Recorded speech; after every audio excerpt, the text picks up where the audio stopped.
সাবধান হবে, সাবধান। স্যার আপনার বক্তব্য প্রস্তুত। স্যার স্যার আমাদের এখানে আমরা 53 জন কর্মরত আছি, আমাদের অফিসার ফোর্স।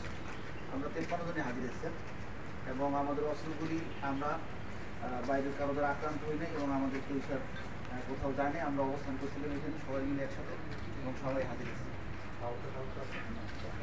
না, আহত নাই স্যার, কোনো কেন্দ্রী নাই এবং কোনো ভবন বা অস্ত্রগুলি নাই।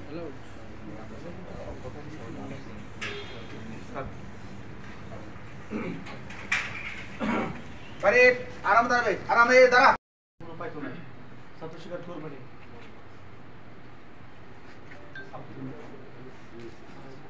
আজকে আইজিপি স্যার, মাননীয় ডিএসপি মহোদয় এবং সেনাবাহিনীর ঊর্ধ্বতন কর্মকর্তা উপরে নেই কেন?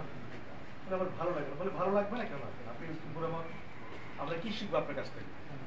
আপনার কাছ থেকে আমরা শিখবো, আপনি আমাদের কি শিক্ষা দিচ্ছেন? বাচ্চাগুলো তো কোনো আপনার মানে পলিটিক্স বোঝে না, বোঝে তো রাজনীতি বোঝে না, ওদের যেটা মনে আসে সেটা বলে।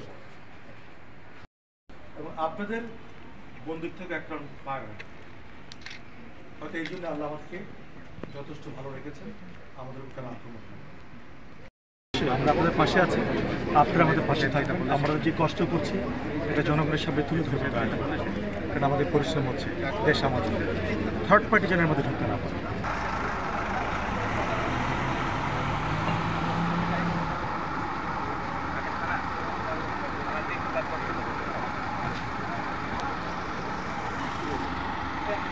সামনে যান।